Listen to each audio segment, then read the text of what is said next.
Good morning my friends, good morning my students. Semoga kalian sehat selalu.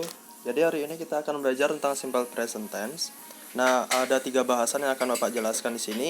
Yang pertama adalah apa itu simple present tense, formula dan juga latihannya. Oke, kita mulai saja. Um, Apa sih itu simple present tense? Simple present tense adalah bentuk waktu yang kita gunakan untuk menyatakan sebuah kebiasaan atau fakta. Jadi kalau anak-anak mau mengungkapkan bahasa Inggris menggunakan kebiasaan atau fakta, kalian bisa gunakan simple present tense ini. Jadi kebiasaan dan fakta ya. Nah, jadi bagaimana kita tahu kebiasaan atau fakta? Ini adalah contohnya yang Bapak kasih. Contohnya, saya selalu pergi ke pasar. Itu merupakan sebuah kebiasaan. Apa yang menunjukkan kebiasaan di sini? Kebiasaan di sini menunjukkan adalah selalu. Kemudian contoh yang kedua, kita sering bermain bersama. Ini artinya kebiasaan ya. Karena apa yang menunjukkan kebiasaan? Karena ada kata sering di sini.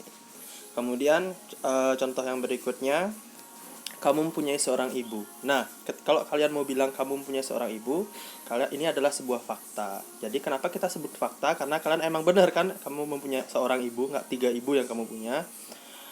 Kemudian yang terakhir, contohnya kamu adalah seorang siswa. Ini adalah sebuah fakta, jadi kamu bisa gunakan simple present tense. Karena kamu benar-benar seorang siswa.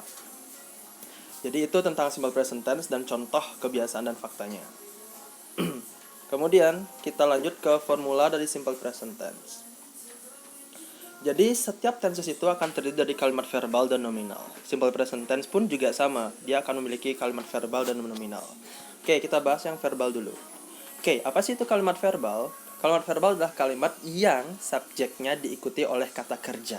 Jadi, subjeknya diikuti oleh kata kerja ya. Apa sih itu kata kerja? Jadi, sebuah aksi yang kita gunakan itu adalah sebuah kata kerja. Nah, kalimat verbal itu adalah kalimat yang subjeknya diikuti oleh kata kerja. Contohnya, saya makan nasi setiap hari. Saya makan nasi setiap hari. Di sini subjeknya adalah saya, yang diikutinya adalah kata kerja. Apa kata kerjanya? Ialah makan. Jadi kita menggunakan kalimat verbal di sini. Jadi bahasa Inggrisnya adalah I eat rice every day. Kemudian kalimat nominal. Apa sih itu kalimat nominal? Jadi kalimat nominal adalah kalimat yang subjeknya diikuti oleh selain kata kerja. Jadi subjeknya yang setelah subjeknya itu yang mengikutinya itu bukan kata kerja. Jadi selain kata kerja. Contoh kita lihat contoh berikut. Kamu adalah seorang siswa. Subjeknya adalah kamu. Yang mengikutinya adalah seorang siswa. Jadi ini adalah disebut dengan kalimat nominal, bukan kalimat verbal. So bahasa Inggrisnya adalah you are a student. Begitu. Jadi inilah adalah kalimat verbal dan kalimat nominal. Kemudian untuk kalimat verbal mereka memiliki formulanya. Kita lihat. Nah, formulanya adalah kita lihat bisa yang pertama ada sampingnya Ayu Dewi. Nah, itu adalah rumusnya. Ada positif, negatif, dan interrogatif. Jadi, kalau kalian menggunakan kalimat verbal tapi subjeknya dia I, you, they, sama we, kita menggunakan rumus yang pertama.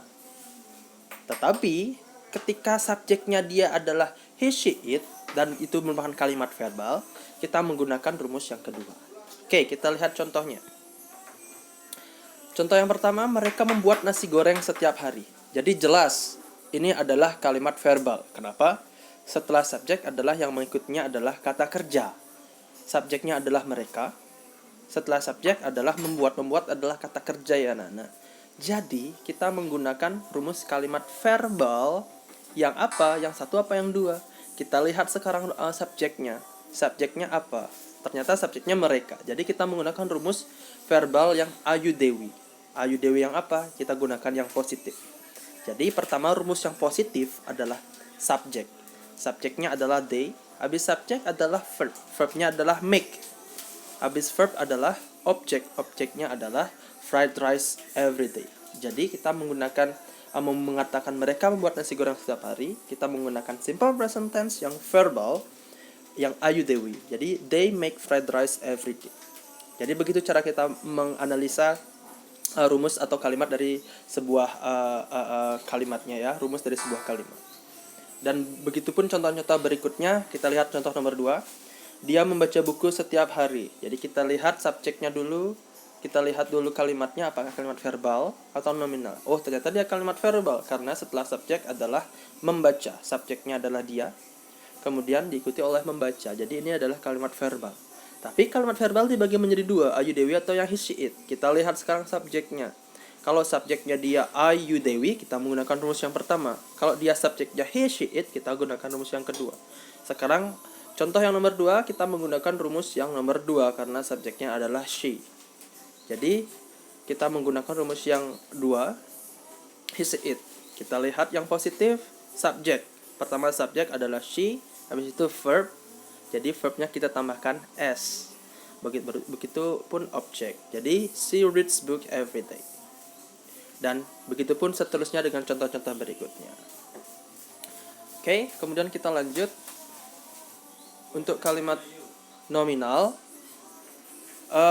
Di kalimat nominal, apa sih itu kalimat nominal? Tapi yang Bapak jelaskan tadi adalah kalimat yang setelah subjek tidak diikuti oleh kata kerja ya, tidak diikuti oleh kata kerja. Jadi contohnya, nomor 1 lihat contohnya.